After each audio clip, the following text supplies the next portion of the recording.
Well, hello, today's the day. Today is episode 12 and it's day 7 of our national lockdown, and it's a beautiful day out there. I can hear the chainsaws and the motor mowers. Probably should be doing it myself because we've had a bit of rain and the grass has grown. But here I am.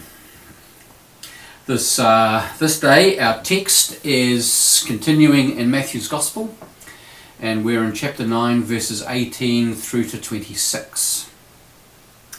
While he was saying these things, suddenly a leader of the synagogue came and knelt before Jesus, saying, "My daughter has just died, but come and lay your hand on her and she will live."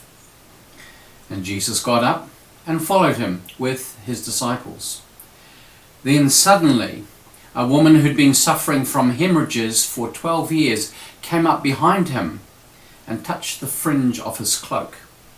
For she said to herself, "If I only touch his cloak, I will be made well." Jesus turned, and seeing her, he said, "Take heart, daughter. Your faith has made you well." And instantly the woman was made well. When Jesus came to the leader's house and saw the flute players and the crowd making a commotion, he said, "Go away, for the girl is not dead but sleeping." And they laughed at him. But when the crowd had been put outside, he went in and took her by the hand, and the girl got up. And the report of this spread throughout that district. What we see here in Matthew's Gospel is a pared down version of the story. If we read it in Mark and in Luke, we see there is much more detail. It takes up much more scripture. And in fact, we find that with many of Matthew's story. His Gospel is considerably longer than Mark's, and yet, although they share many of the same stories, Mark often has fuller details. And Matthew's ones are pared down. I suspect this may be one of the reasons why people think that Mark's Gospel is the one which is the original and Matthew's is derivative. And yet, it seems to me that Matthew might be telling us that he's not a detailed person. He's not wanting to get bogged down in the minutiae. He's just wanting to tell the very bare bones of the story. And in this story we have two healings. Two significant healings, and they are both expressed with a matter of urgency. We see that first with the synagogue leader. We see this continuation while Jesus was saying things we just picked up on yesterday. Suddenly, a leader of the synagogue came and knelt before him, begging him to come and fix his daughter. And then we see that as he's on his way, suddenly a woman who'd been suffering from hemorrhages for 12 years came up behind him and touched his cloak. There's a sense of urgency about both these people, but they're both quite different. First we have the synagogue leader. His daughter has only just died, according to Matthew's account. It's different from the other two Gospels, but according to Matthew's account, she has only just died. And he comes to Jesus and he says, "You've got to come right away." You know, her body is still warm. That's basically the sense of urgency that he has. Come now, come now. And you can help. You can restore what has been taken away. And then we have this woman. She's been 12 years waiting. She's been 12 years in tremendous pain and distress. She's been bleeding this on and off this whole time. And she too comes with a matter of urgency. Suddenly, we read, there's this urgency about this present moment. It's now. Now is the moment. And what we discover is that they both get the healings that they longed for, the healings they desired. It would be wonderful, wouldn't it, if it was true today? And maybe that's what people would expect me to say. Just come to Jesus, just come before God, put your request, put your prayers in, and it will be given to you. And if it's not, it's because you lack faith. Well, the reality is that it doesn't work that way today. Some people come, some get healed, many don't. And yet I want to suggest it was the same in the time of Jesus. And the woman with the hemorrhages actually points to that. She'd been seeking God for 12 years. I don't doubt that she had. She'd gone to every priest that she could to seek healing.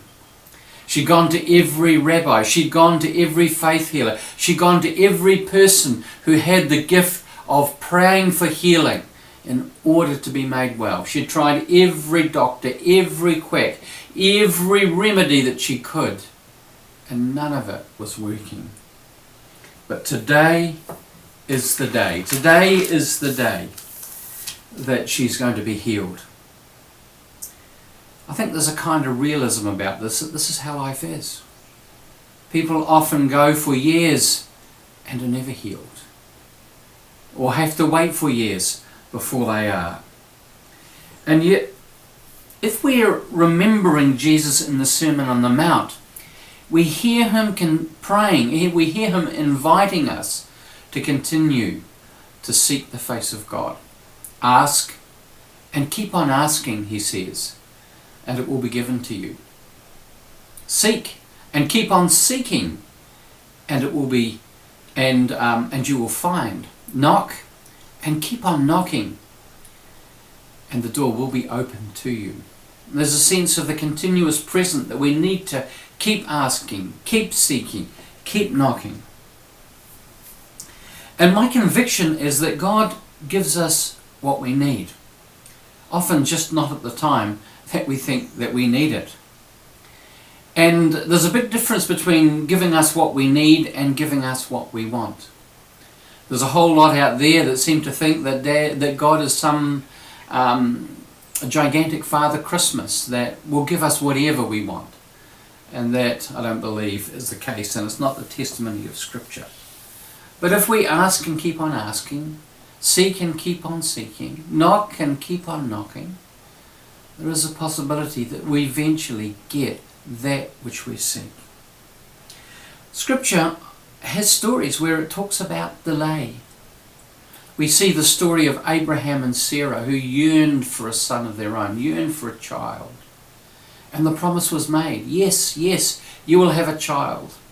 And they had to wait and wait and wait. They waited 25 years until the promise was fulfilled.